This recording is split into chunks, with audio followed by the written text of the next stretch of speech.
Information. This is an important aspect of modern society. We like to stay informed, stay up to date, catch up with the times, news, etc. But what happens when this information is slightly tweaked? Some say it becomes false, inaccurate, misleading, intentionally deceptive. But are they really? History, rumors, pranks, propaganda, movies, TV shows, jokes. Many of these are predicated on lies. Lies.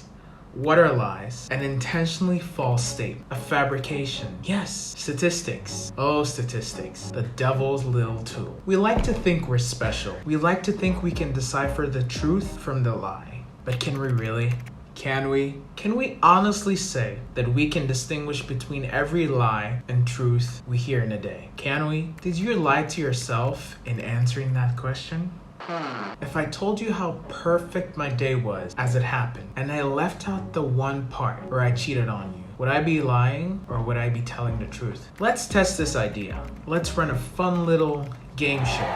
Call it an experiment. Just you and I. I'm going to tell you 3 different stories. At the end of all 3 stories, I'm going to present them to you, and I want you to tell me which of the stories is true and which one is a lie. Which stories are real and which stories are made up. Shall we begin?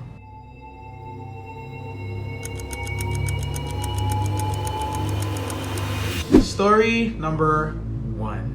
Once upon a time, there lived a young man named Joseph. Young Joseph was an extraordinary human being with the unique and special ability to inhale air through his booty hole and expel it.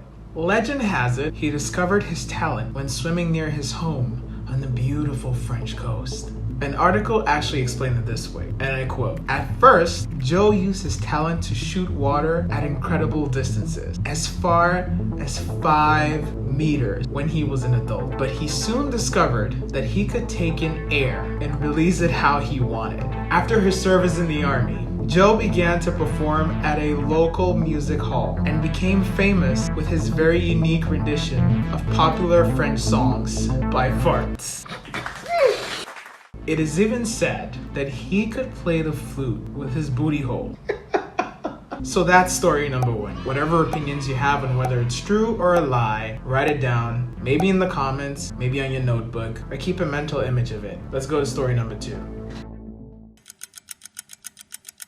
According to an ancient historian, there was once a rebellion in ancient Egypt, which made the king very worried about his grip on power. To calm the crowd and stop the rebellion, the king sent one of his most trusted commanders to suppress the rebellion. In an interesting twist, the rebels crowned the commander as the new king. Hearing this, the king sent over his most trusted advisor to handle the situation and talk to his former commander. In response to this act of goodwill, the former commander farted so hard at the messenger and asked him to carry that message back to the king. Now, no one knows how the message was communicated to the king, but what we do know is the advisor had his nose and ears removed as a result of that communication. This reaction by the king was so ruthless that it spread throughout the kingdom like a wildfire. Everybody got to know about it. This in turn propped up support for the rebellion and led to the king being overthrown and being replaced by his most trusted commander. His commander took over the throne and ruled for 40 long years. So this concludes story number 2. Whatever opinions you have of story number 2, I want you to either write them down, write them in the comments down below on a notepad, or just keep a mental note. Let's go over to story number 3. A few centuries ago, a very famous man approved an expedition to the center of the earth. A proposal was made by an army officer who had been touring the country and given lectures on his theory of a hollow earth. This man believed the earth was made up of several spheres. He also suggested that there were openings at the North and South Pole, and those were the only ways to access this hollow earth. So he planned to take about 100 men to the Arctic and use sleighs pulled by reindeers to travel to the North Pole and enter the earth. He believed that there were a race of people who existed inside this hollow earth, and his expedition plan was to get to know those people and establish some sort of trade. So that's story number 3. Whatever opinions you have, zip it right now. I want you to write it down or leave it in a comment or keep a mental note of which one is right and which ones are made up. Those are the stories. Out of these 3 stories, can you decipher which one is true and which one is false? I'm gonna give you 5 seconds. Come to a decision. Write it down in the comments. 5 seconds. I'll be back.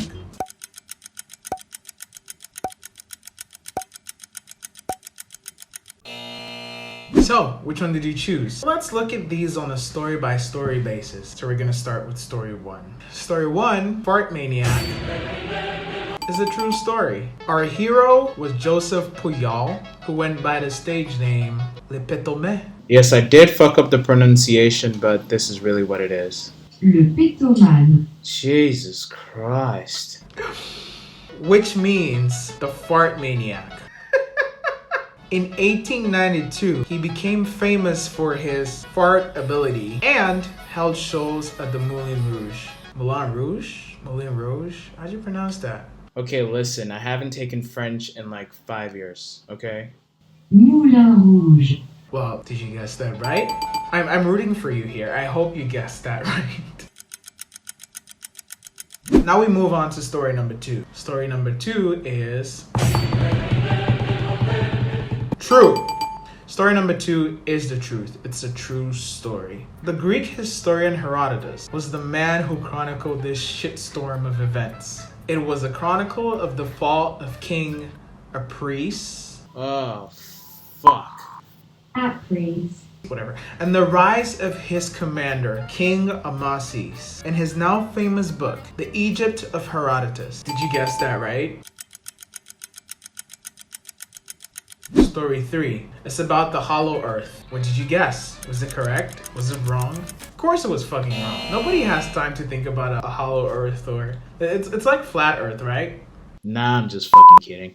The hollow earth story is also true. All 3 stories so far are true. To be fair to the people in the hollow earth era, everyone at the time thought it was a ridiculous idea. It was considered laughable by almost everybody. But when John Cleves Symes Jr. lobbied the government to fund his expedition, John Quincy Adams, then president, said yes. He greenlit the project. As I said in the beginning of this video, we like to think we are special. We like to think we can decipher the truth from the lies.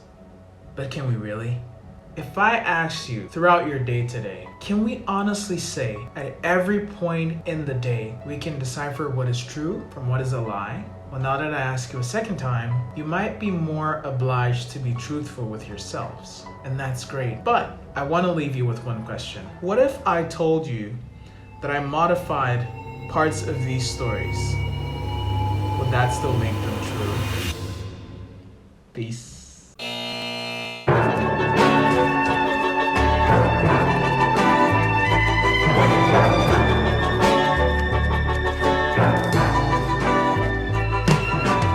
Like, subscribe, don't be a pussy.